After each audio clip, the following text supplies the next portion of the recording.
많은 사람들이 일을 그만두고 싶을 때 가만히 들여다보면 보통은 일보다는 사람 때문에 힘들어하는 경우들이 되게 많더라고요. 저도 사실 많은 순간순간에 사람 때문에 멈췄던, 브레이크가 걸렸던 시간들이 되게 많은데,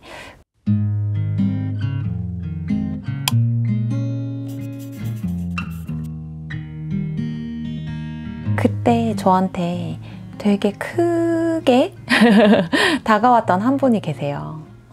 저에게는 제 인생의 첫 번째 어른이 되어주셨던 분. 관계가 흔들리거나 제가 무언가를 할 때, 마음이 흔들릴 때 선생님이 저한테 해주셨던 이야기가 저의 인생에 있어서 어른이 어른에게 해줬던 되게 귀한 조언이었거든요. 사실 되게 귀한 이야기라서 풀고 싶지 않지만 저는 사실 내가 정말 사랑하는 사람인데 내 앞에서는 웃고 있는데 뒤에서는 내 욕을 한다거나 뭐 이런 상황들이 좀 많이 있었어요.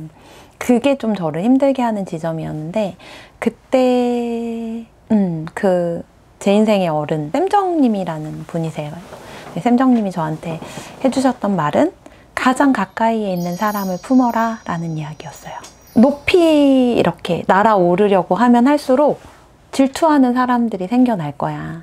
그런데 너는 앞으로 더 빛날 거고, 앞으로 더 잘 될 거고, 앞으로 더 성장할 건데, 그럴 때마다 나와 가장 가까이 있는 사람을 품지 못하면 결국은 네 그릇이 커지지 않기 때문에 거기에서 계속 걸림돌이 생길 거야 라는 이야기를 해주셨거든요. 슬픔을 위로해주는 사람은 많지만 기쁨을 기쁨으로 함께하는 사람은 생각보다 많지 않다는 거예요. 근데 그게 그 사람이 나쁜 사람이어서가 아니라, 그 사람이 못된 사람이어서 그런 게 아니라 그게 당연한 거야 라고 이야기를 해주셨어요. 주지 않아도 받는 상처가 있다. 그 사람이 너를 사랑하지 않아서가 아니고, 아끼지 않아서가 아니고, 네가 미워서 시기하는 것도 아니고, 네가 미워서 질투하는 것도 아니고, 그냥 그 사람이 못된 사람이다? 이것 자체가 잘못된 전제라는 이야기를 해주셨어요. 존재 자체가 스트레스다라는 말이 있대요. 사람은 비교의 존재거든요. 그러니까 나라는 사람의 존재는 비교를 통해서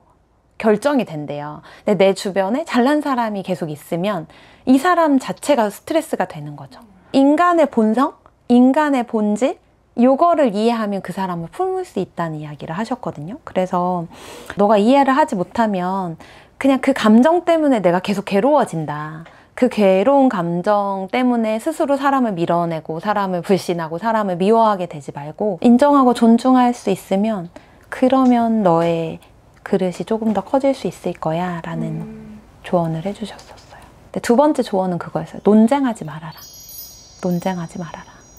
왜냐면 사실 뭐 제가 학교에서 되게 열심히 근무를 하다가 학교 밖에서 다른 프로젝트도 해보고 뭐 상담도 해보고 코칭도 해보고 막 이렇게 했을 때 사람들이 계속 그거에 대해서 피드백을 준다고는 하는데 계속 부정적인 이야기를 했거든요. 그거 해서 돈 될 것 같아? 그거 한다고 무슨 쌀이 나와 밥이 나와?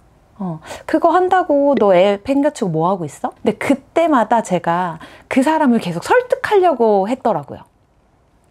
아니 그게 아니라 이거가 너무 좋고 이것도 너무 좋고 이거 하면 내가 이런 부분에서 되게 만족감이 있어서 사실 돈 안 받아도 괜찮아, 막 이런 이야기를 계속 제가 그 사람을 설득하고 있는 거예요. 근데 그 사람이 안 받아들여지거나 그 사람이 그건 네 생각이고 하는 순간 되게 상처를 받는 거예요. 상처를 받는 거에서 끝나면 좋은데 집에 와서 다시 그런 생각이 드는 거예요.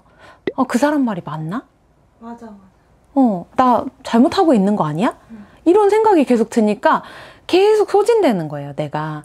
근데 쌤정님이 해주셨던 이야기는 논쟁하지 말아라. 그리고 그 사람들을 설득하지 말아라. 이 얘기를 해주셨어요.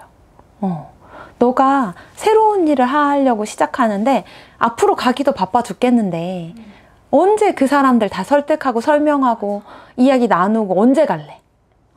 그럼 늦어. 너가 지금 설득하고 이해시키고 설명하지 않아도 네가 저만큼 가 있으면 그 사람들은 그냥 자연스럽게 이해하게 돼. 칼날을 칼날로 하면 피부림만 난다 이거예요. 누군가 칼을 들이밀었을 때 웃음으로 넘길 수 있는 위트가 있다면 너는 되게 롱런할 수 있을 거야. 너는 더 많이, 더 크게 성장할 수 있을 거야 라는 이야기를 해주셨어요. 그리고 마지막으로 해주셨던 조언은 제가 한 번도 상상해보지 못했던 미래였어요. 너가 앞으로 사람을 키우는 일을 할 거잖아. 그런데 사람을 키우다 보면 그 사람이 성장하게 될 거야. 근데 그때 네가 진심으로 그 사람을 기쁨으로 함께하지 못하면 너는 그 성장이 멈출 거야 라는 이야기를 해주셨어요. 무슨 말이었냐면 제가 이제 학교에서 아이들을 가르치다가 밖에 나와서 어른들을 코칭하기 시작했잖아요. 그래서 책 수유 과정도 하고 뭐 브랜딩도 해드리고 콘텐츠 기획도 하고 이렇게 하다 보면 아무래도 저와 함께하는 사람들이 점점 늘어나게 될 거잖아요. 근데 실제로 지금 생각해보면 제가 책 쓰기 기획을 해드렸는데 제가 낸 책보다 책 훨씬 더 잘 판 분도 있거든요. 베스트셀러 되고 몇만 부 팔리고 막 유명해지고 막 갑자기 막 뉴스에 나와 막 이런 분들도 제 주변에 있거든요. 그러면 사람인지라 내가 저 사람을 코칭했는데 내가 저 사람을 알려줬는데 제가 나보다 더 잘났어. 그러니까 누군가가 잘 됐을 때 진짜 진심으로 기뻐하는 게 진짜 어려운 일이구나라는 거를 그때 처음으로 알아차렸어요. 근데 그때 그 조언을 들었을 때는 당연하죠. 당연히 기뻐하겠죠. 축하해 줄 것 같은데요? 라고 이야기를 했는데 시간이 흘러서 사람들이 이렇게 성장하는 모습들을 계속 보게 되잖아요. 제 주변에. 그러다 보니까 그래서 그때 쌤정님이 나한테 이런 이야기를 해주셨구나. 시간이 흘러서 했던 부분이 그거였어요. 내가 그렇게 성장시킨 사람들에게 내가 질투를 느끼면 안 되겠다가 아니라 그 질투를 느끼는 감정도 되게 자연스러운 거구나. 첫 번째는 죄책감을 느끼지 말자. 두 번째는 그럼에도 불구하고 내가 그 사람을 응원할 수 있는 멋진 사람이 되자. 이걸로 좀 바뀌었어요. 저의 인생의 어른이었던 쌤정님이 해주셨던 그 조언들이 저한테는 사실 지금까지도 제가 흔들릴 때, 관계에서 힘들 때 나침판이 되어주는 조언이었거든요. 그래서 그 이야기를 좀 나눠보고 싶었어요. 어른의 이야기를 들으니까 찐으로 와닿네요. 필요한 것 같아요. 어른에게도 어른이 필요한 거 아닐까라는 생각이 들었어요. 마흔을 들어서면서 사람들이 그런 이야기 되게 많이 하잖아요. 마흔은 불혹이다. 흔들림 없는 나이다. 아니더라고요. 마흔도 흔들려요. 흔들리는 게 너무너무 당연한데 그럼에도 불구하고 20대, 30대랑 조금 다른 점은 고요한 가운데 나를 바라볼 수 있다라는 거인 것 같아요. 내가 30대 때 그 인생의 어른을 만나지 못했다면 더 많이 요동치고 더 많이 힘들어하고 더 많이 풍파를 맞아야 했었겠구나 라는 생각이 들었거든요. 그래서 그런 이야기 해드리고 싶었어요. 좋은 이야기 감사합니다. 네, 잘 자요.